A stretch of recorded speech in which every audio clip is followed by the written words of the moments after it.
American megalopolises, a term used to organize connected urban areas into a real definition.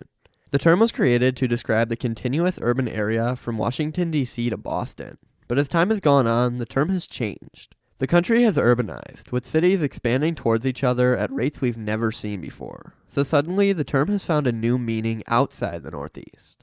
There are currently 7 areas I use the megalopolis term to describe, and a couple others that have their own definitions. But after thinking about those, it brings up a question. Where will America's next megalopolis be? Where's a region that's growing and connecting and has the best chance of turning into a continuous area?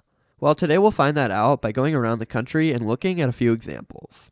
Before we get into the video though, please consider subscribing to the channel. We make geography content like this every week, and I'm trying to get to 100,000 subscribers this year. So if you enjoy the content and want to help out, that's the best way to do it. Thank you. So for starters, let's go over America's current megalopolises. So in order of megalopolisism, we obviously have the Northeast, going from Washington, D.C. to Boston and including 53 million people. After that, we have the Florida megalopolis, including the peninsula and the connecting metros of Tampa, Orlando, Jacksonville, and Miami, with 20.5 million. Those are the 2 main examples, but if you use the term a bit more loosely, next we have the Southeast megalopolis, from Atlanta through Greenville, Charlotte, Greensboro, and into Raleigh, a 17.5 million resident area that is growing quickly. Next you have the Texas Triangle, an area that is rapidly urbanizing and has 23.5 million people. It would be San Antonio, Houston, Dallas, and everything in between. This is where things get a little looser. I include things like the South California megalopolis, which has 25 million residents from Los Angeles to San Diego to Tijuana and other surrounding communities. I have the Front Range, which has 6.5 million residents from around Pueblo, Colorado up to Cheyenne, Wyoming. One that's a bit more of a stretch. And finally, I have the Cascadia megalopolis, which includes the areas from Eugene, Oregon, all the way up to Vancouver, British Columbia. It has a population of 15.8 million in those areas. So now that we've went across the country looking at some examples, there are 2 more. First is the North California megalopolis from San Francisco into the rest of the Bay Area and finally Sacramento. The area has not been included in my definitions, but it also can't be talked about in the future megalopolises, and it definitely isn't expanding very quickly. So I'm just mentioning it as a sort of partial example of a megalopolis that can be put in with Cascadia and the Front Range. Next then, we have the Great Lakes mega region. Now this brings us to the Great Lakes from areas like Milwaukee all the way over to Rochester, New York, a relatively populated region filled with massive cities. The area isn't a megalopolis, but it needs to be considered here. So it got its own definition, which it'll live by, and it won't be talked about in America's future, especially because it isn't growing and expanding at the same rate. So with that out of the way, it brings us back to our question. Where will America's next megalopolis be? Well, there are 4 growing regions I wanted to look over, starting with the Palmetto Coast region from Georgia into North Carolina. So this example brings us to the south, which is one of America's fastest growing regions. The area follows the Atlantic coastline northward, starting in Savannah into Hilton Head Island in the south. Charleston's in the center, the region's most populated city. Continuing up the coast, Myrtle Beach is next, which brings you into North Carolina up into Wilmington, and finally into Jacksonville and Morehead City. So this area is growing pretty rapidly. Using statistics from 2020, the included portion had a population of 2.7 million, which you can say is nothing crazy, but let's dive a little deeper. It grew by around 37% between 2010 and 2020, and the growth has sped up in recent years. Myrtle Beach, a main connecting area in the region, is one of the fastest growing cities in the US since 2020, growing by around 3% every year. If you look at the difference between how the city looked in 1984 and then how it looks in 2024, the difference is massive. This expansion is something I'm looking at when thinking about this list. Now, Savannah pretty successfully connects to Charleston through Hilton Head Island and Beaufort through other coastal islands, but I'd like to see more growth in communities like Yamasee and Jacksonboro. Morehead City connects into Wilmington, which fully connects into Myrtle Beach, something that couldn't be said 40 years ago. This brings us to the main issue though, which is the unpopulated swampy regions between Charleston and around Georgetown, which connects into Myrtle Beach. Remember, the definition requires continuous development, something that areas in the Francis Marion National Forest sort of kills.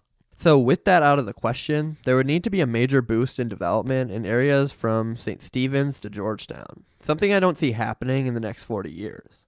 Next, I wanted to look at the Wasatch Front Snake River Valley region in the states of Utah, Idaho, and Oregon. This moves us out to the west, which makes things difficult because areas outside of cities tend to be more rural, but I see this as a real possibility. So it starts in the Wasatch Front near Provo, which includes the entire Salt Lake City metro from Sandy and SLC into Ogden, Brigham City, and then into Logan. There's an unpopulated region between Logan and Pocatello, Idaho, and that's something you'll have to hear me out about. Into the Snake River Valley, we have Rexburg, Idaho Falls, Twin Falls, Mountain Home, and then the Boise metro with Nampa up into Ontario, Oregon, where it ends. This is going to be a difficult one to justify because there are many rural areas, but you have to think about some things. The region has a population of 4.4 million, and it increased by 24% between 2010 and 2020, but we have to get more recent and more specific. Idaho is one of the fastest growing states in the nation, and Utah isn't far behind. These states have been sort of forgotten in the West in favor of states like Colorado and California, but a shift is beginning where Colorado is no longer the next new thing. So people are looking for a similar state with less people, and that would be Idaho. Using Boise as an example, the city was so much smaller back in 1984 than it is present day in 2025. Cities that were formerly apart have now merged, which is what you're looking for in this topic. In the next 30 to 40 years, I see these fertile areas in Idaho urbanizing, with a spike in Twin Falls, Pocatello, and Idaho Falls, including their surrounding communities. So the areas that are rural now will be much less rural. The main problem that arises are a few unpopulated regions between major areas. But what I'm seeing is that Interstate 84, 86, and 15 all have corridors through the unpopulated regions, which is a perfect way to encourage expansion and continued development around exits. It won't be anytime soon, but watch this area look incredibly different in 40 years. So moving on, next we have the Rio Grande Valley in Texas and Mexico. So this is an arguable one because some people may even include it now. The region stretches from Brownsville and Matamoros over into Harlingen and then McAllen and Reynosa. That's the main region that accounts for the population. But moving west, there are small towns around US 83 all the way up into Laredo. Now, you may be sitting here yelling at your screen that Laredo cannot be included, but we're talking about the future here. You can count well over 20 communities on the 100-mile stretch from Laredo down to near McAllen. And with the growth of Texas, these areas are coming with it. The region has grown by 25% between 2010 and 2020, and in 40 years, I believe the entire region is going to be connected, with a lot of smaller towns suburbanizing on either side of the border. So finally, we get into my choice for the region set up to be the next megalopolis, with the Arizona Sun Corridor down the center of the state of Arizona and slightly into Mexico. So this region includes a lot of the state. The southern edge would be Nogales, Mexico, which actually connects into some populated areas like Rio Rico or Green Valley. Especially in 40 years or so, this will be connected into Tucson, the next large city. Tucson makes its way up to Phoenix, which is the end of the flatter desert regions. But the central mountains in Arizona are actually quite populated. The Prescott Valley Metro has 200,000 people, which I'm sure you didn't expect. Sedona is also pretty large, and as you make your way north, you hit Flagstaff, another important city. Just the portions from Phoenix southward have a population of 6.9 million, and the entire area has 7.3 million. This one's hard to argue with. Looking at southeast Phoenix, which would connect into Tucson, there's been around 25 miles of suburban expansion. As I just said, this is going towards Tucson, and there's a lot more developable areas, especially down near Casa Grande and Coolidge. So these areas will continue to expand. Once the Phoenix Metro gets close enough to these communities, then Casa Grande will begin to spike in population even more. And then areas along the highway in Pachacho and Red Rock will grow, and a connection will form between Phoenix and Tucson. As for the north, this will likely always stretch the term megalopolis, as there will be rural areas. But if areas along the highway in Black Canyon City and Cortez Lake expand, I have no doubt these mountainous areas will grow even more and connect to form something that will at least beat out something like Cascadia. So that's my pick. America is rapidly urbanizing, and these cities are growing and expanding very quickly. There are so many populated regions that are forming to become one much larger extended area. And I think studying that topic is fascinating because it tells you a lot of what the country is going to be like in 50 to 100 years. Thanks for watching.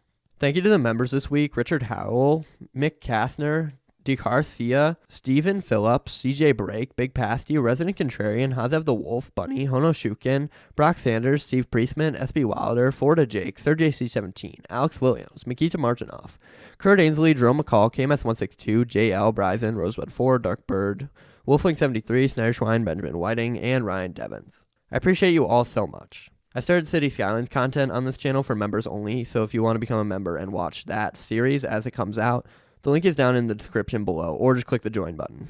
All this money goes straight into my savings, so you're just helping me out as a person. Thank you.